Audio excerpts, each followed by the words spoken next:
welcome. I am Aritukumbo Akintayo. We kick off from North Africa. Egypt began the trial of ousted President Mohamed Mursi this morning in what opponents of the army-backed government say is part of a campaign to crush his Muslim Brotherhood movement and revive a police state. It is the second time in just over 2 years that an overthrown president has been in court in Egypt. According to state television, Mursi and 14 other Islamists were charged with inciting violence. The trial was not broadcast on state television, and journalists were barred from bringing their telephones into the courtroom set up in a Cairo police academy. There was a heavy security presence across the country as protests took place outside the court and elsewhere in Cairo. Latest reports say Mursi struck a defiant tone in court, calling himself the country's only legitimate president. Mursi appeared angry and interrupted the session repeatedly, prompting a judge to adjourn the case till January 8. To Central Africa, Congo's army has accused rebels of shelling the border town of Bunagana and said it showed the M23 rebel group's declaration of a ceasefire over the weekend was worthless. The rebels, however, said government forces had attacked their positions in the steep forested hills along the Ugandan frontier with heavy weapons fire this morning. Army spokesman Colonel Olivier Hamuli said the rebels targeted civilians with the military hot on their heels. However, Uganda said some of the artillery launched from inside Congo had landed on its territory, but it was still unclear who had fired the shells. A UN aid worker on the Ugandan side of the border said thousands of residents were fleeing the area. Meanwhile, a Malawian UN brigade is out on a routine patrol covering a 20-kilometer radius around Goma's perimeter. One of our duties is to protect civilians.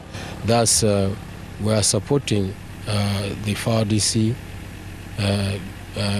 government forces to ensure that the civilians within Goma and the outskirts are safe from all negative armed group activities.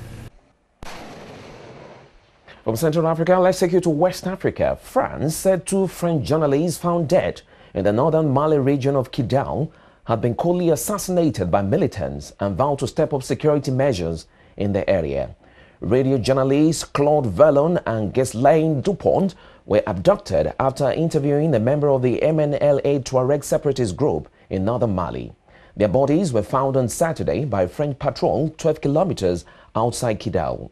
The governor of Kidal region, Adama Kamisoko, said French and Malian security officials were jointly investigating the attack, but French Foreign Minister Laurent Fabius put the blame firmly on militants operating in the region.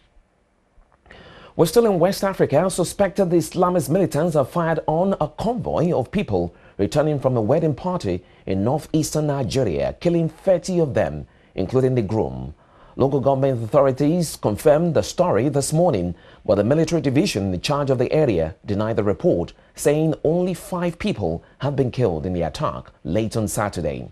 Adamawa State spokesman Ahmad Sajo said the attack happened along the Bama-Gwoza road in neighboring Borno State as some of the wedding party were leaving. We're still in Nigeria. At least 24 people have died during a stampede at an overcrowded church gathering in eastern Nigeria. According to the Red Cross, 19 women were amongst the dead at a stampede in the Holy Ghost Catholic Church in Uke, Anambra State on Saturday, where around 100,000 worshippers had gathered for All Souls Day. Anambra Governor Peter Obi had been at the event and later returned to visit the injured in hospital. Eyewitness Osman Okoli, who narrowly escaped being squashed in the crowd, described what happened. Hold up, yeah, everywhere the two compacted. So, upon our own windy Darenana. So, in that Darenana, Ugandan Madina was in an Aguazam Apotanazo. But I ain't to Ganiru. So, because of Dana, we giant sign, I'm breaking on Windin Dana. Can you on a hop and easy? Can you on a hop and easy? I want way wages. So, but in the non Azu, I'm a name. How an Apotaqua was going to have Apotaqua. How This incident didn't happen here. Initially, I thought it was maybe in a cathedral where there is limited access for people to exit if there's an emergency. But you can see from here that it was an emergency here. People will just melt away. There's no restraints here, no fences, nothing. School children join adults in awe in countries across Africa and the Middle East as a partial solar eclipse took place on Sunday.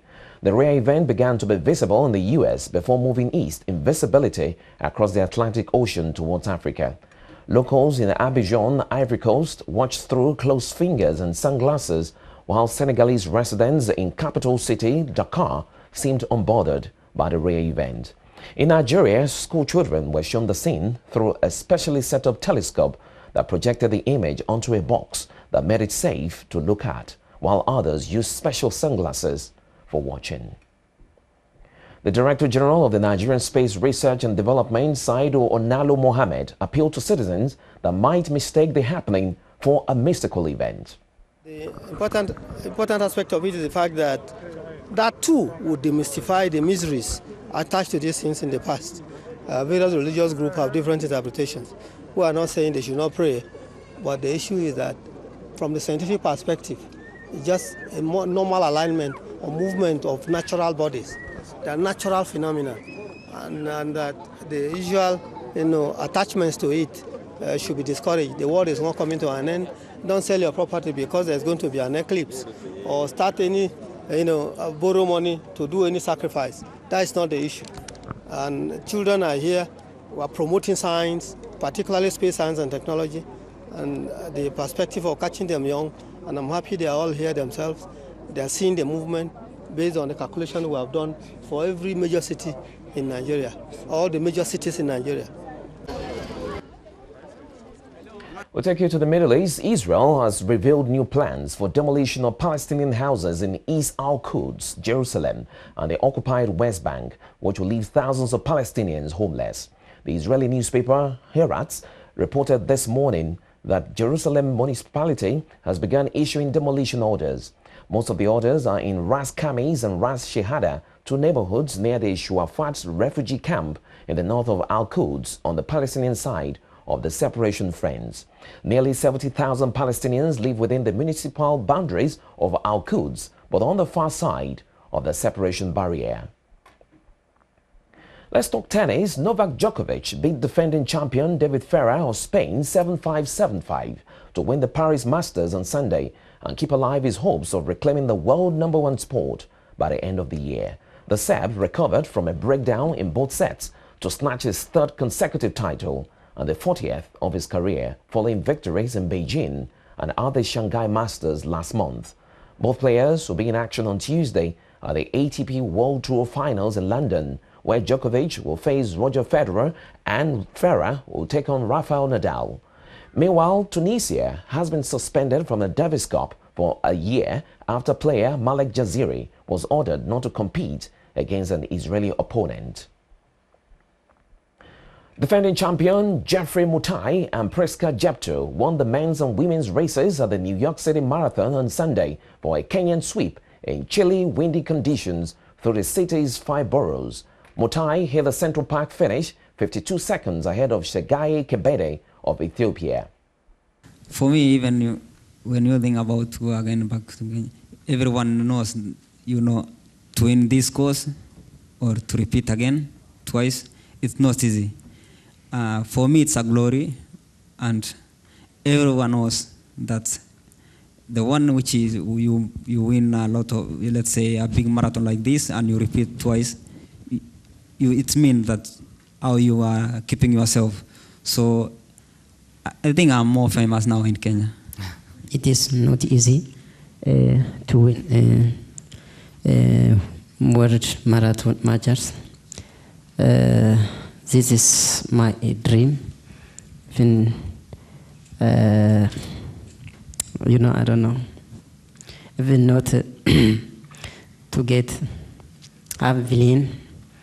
It is not many you can lose tomorrow. Was that I need the history to win jackpot, the name in my history. What that I'm very happy. I'm glad to get this point.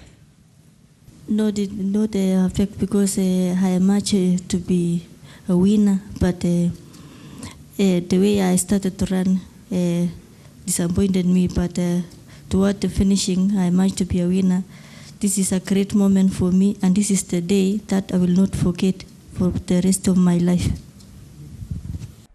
Well, finally, it's November for the competitors who took part in the World Beard Championships in Germany at the weekend. A beard is not just a beard. Some 200 competitors from 20 countries traveled to the southern town of Leinfelden-Extendingen outside Stuttgart to compete with other men in 4 categories and 18 subcategories. The main categories for the competitors were mustaches, shin beards, and whiskers, full beards and trendy beards. Saturday's championships were officially watched by the German Association of Beard Clubs, VDB, and all entrants were subject to a pre-screening to predetermine their beard category by a separate jury. And competitor Truman Castor from the UK explained what he likes about beards. The fascination of beards, they're a bit out there, a bit wacky, a bit weird and wonderful. You can create anything you want from it. It's expression in its purest form. And the beer is good in Germany, so we're here. It's something I had since I was a little kid. My father had a beard.